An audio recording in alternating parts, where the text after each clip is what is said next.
പൊന്നുമക്കളെ എന്ന് നിലവിളിച്ചുകൊണ്ട് കല്ലിക്കോടുണ്ടായ വാഹനാപകടത്തിൽ മരിച്ച വിദ്യാർത്ഥികൾക്ക് കണ്ണീരോടെ വിട നൽകി നാട്.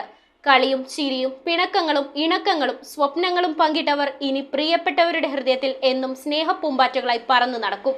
പാലക്കാട് കല്ലിക്കോട് സിമന്റ് ലോറി മറിഞ്ഞാണ് കരിമ്പ ഗവൺമെന്റ് ഹയർ സെക്കൻഡറി സ്കൂളിലെ 4 8ാം ക്ലാസ് വിദ്യാർത്ഥിനികൾ മരണപ്പെട്ടത്.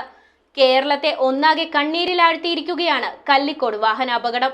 ജീവിതത്തിൽ എന്നും ഒന്നിച്ചു നടന്നവർ മരണത്തിലും ഒന്നായി മാറി. എല്ലാ സുഖങ്ങളും സന്തോഷങ്ങളും പങ്കുവച്ച ആ 4 സുഹൃത്തുക്കൾ മരണത്തിന്റെ വേദനയിലും ഒന്നിച്ചു. പാലക്കാട് കല്ലടിക്കോട് സിമന്റ് ലോറി മറിഞ്ഞ് മരിച്ച വിദ്യാർത്ഥിനികളുടെ കബറടക്കം നൊമ്പര കാഴ്ചയായി മാറി. PA ഇർഫാന ഷെറിൻ, റിദ ഫാത്തിമ, നിദ ഫാത്തിമ, എസ് ആയിഷ എന്നീ വിദ്യാർത്ഥിനികളാണ് അപകടത്തിൽ മരണപ്പെട്ടത്. സ്കൂളിൽ നിന്നും പരീക്ഷ കഴിഞ്ഞ് മടങ്ങി വരവെയാണ് നാടിനെ നടുക്കിയ അപകടമുണ്ടായത്. വിദ്യാർത്ഥിനികളുടെ വീടുകളിലും തുപ്പനാട് കരിമ്പനക്കൽ ഹാളിലും നടന്ന പൊതുദർശനത്തിൽ ഉറ്റവർക്കും നാട്ടുകാർക്കും പുറമെ മന്ത്രിമാരായ MB Rajesh, K Krishnankutty, MLA K Shanthakumari, മറ്റ് ജനപ്രതിനിധികൾ, ജില്ലാ കളക്ടർ ഡോക്ടർ S ചിത്ര അടക്കമുള്ള ഉന്നത ഉദ്യോഗസ്ഥരും ആദരാഞ്ജലി അർപ്പിച്ചു. സുഹൃത്തുക്കളുടെ ചേതനയറ്റ ശരീരത്തിനു മുൻപിൽ സഹപാഠികൾക്ക് സങ്കടമടയ്ക്കാൻ സാധിച്ചില്ല. കരിമ്പ ഗവൺമെന്റ് ഹയർ സെക്കൻഡറി സ്കൂളിലെ 8ാം ക്ലാസ് വിദ്യാർത്ഥിനികളാണ് മരിച്ച 4 പേരും. ഇവരുടെ സഹപാഠി അഞ്ജന ഷെറിൻ സമീപത്തെ താഴ്ചയിലേക്ക് വീണതിനാൽ അപകടത്തിൽ നിന്ന് രക്ഷപ്പെടുകയായിരുന്നു.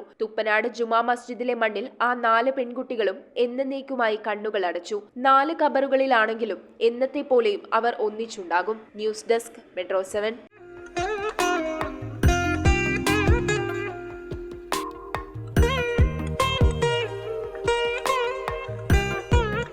Nakshatra Gold and Diamonds.